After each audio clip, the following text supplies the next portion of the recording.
Yo, what is up guys? Delboy here, aka Blue Collar Sports TV. Hopefully you guys are doing well. If you're new here, smash subscribe, hit the like, all that good stuff. So, Subriel Matias, of course, won the WBC Super Lightweight World title this weekend against Alberto Puello. Good hard fight that, in my opinion, Subriel Matias deserved to win.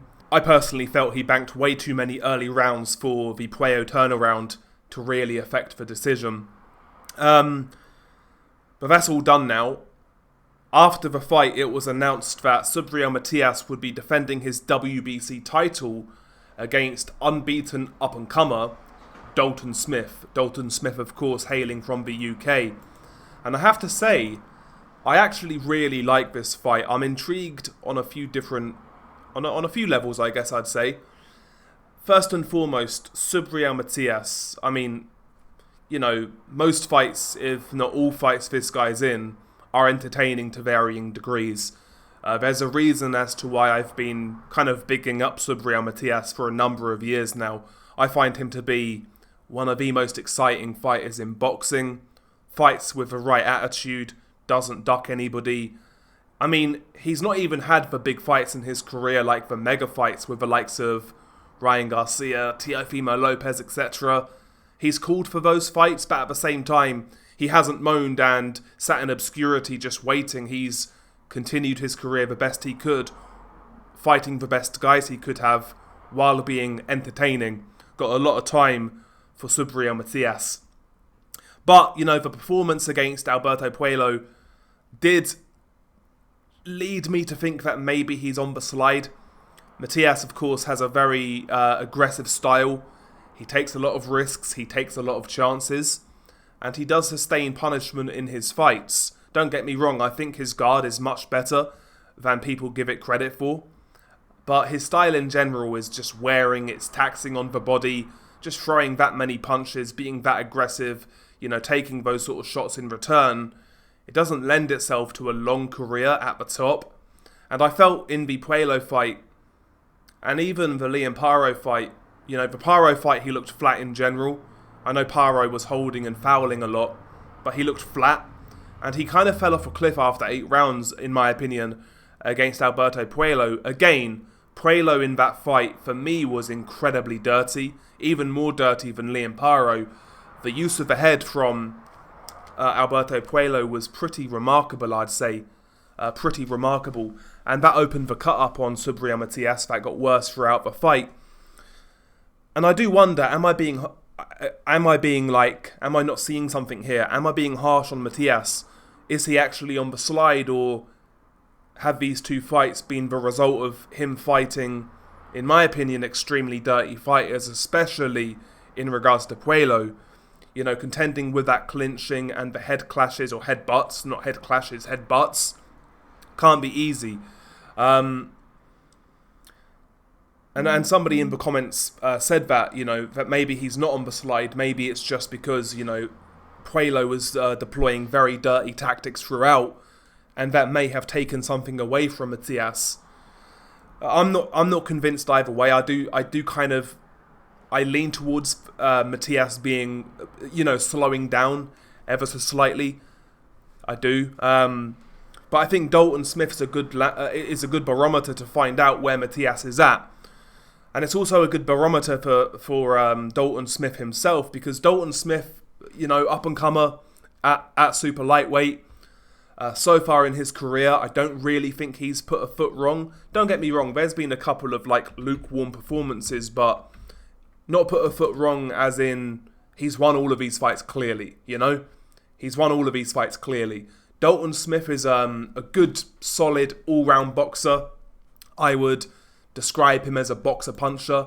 He's got decent, respectable punching power, good jab, good 1-2, decent left hook, picks his shots quite well, doesn't waste a lot of energy, and he's technically pretty proficient, turns his shots over pretty well, does the basics well, and, you know, he's been waiting to kind of take that next step. He's beaten sort of older guys like Jose Zepeda. He's gone through the domestic route in the UK to a degree, winning the British title. He's won the European title. So the next step is world level. Can Dalton Smith take those solid fundamentals up to world level, and can it get him results? And also, how will his power look at world level? You know, how will his power look at world level? Matias is going to give him the opportunities to land that straight right, to land that big left hook, to land that uppercut. That all of these shots have done damage on previous Dalton Smith opponents. But can he put a dent in Subriel Matias? I think basically this fight will depend on that.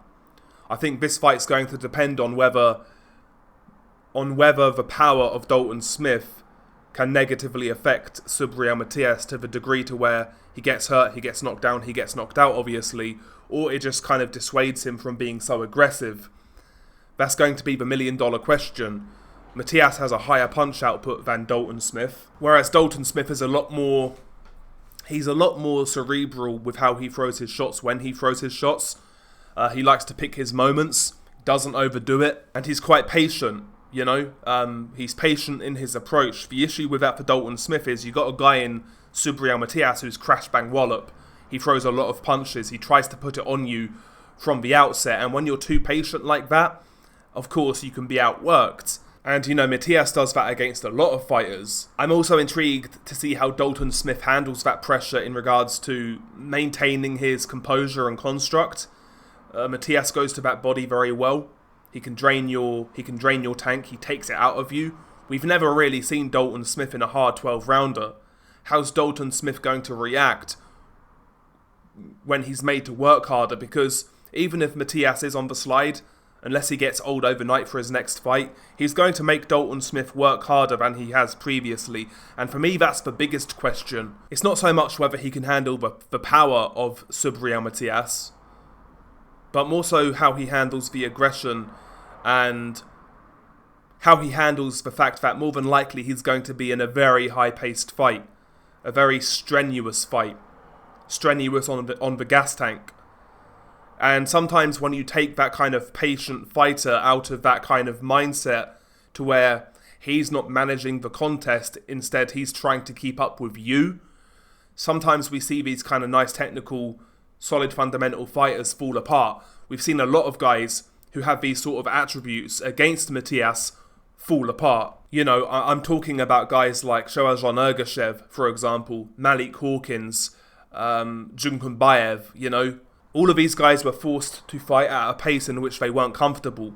They were taken outside of their comfort zone, and they were made to work harder than they wanted to. That's what I worry about with Dalton Smith. But at the same time, I think Matias, at this stage of his career, gives Dalton Smith a chance. I do. The main takeaway from this fight is that it's going to be a good fight, because Dalton Smith does hold his feet. He doesn't really run. He'll box at times, but he doesn't run. He likes to hold his feet. He likes to land hard shots, particularly with his right hand, straight right. And he does try to inflict damage on his opponents. You know, he does. And Matias is going to give him those opportunities.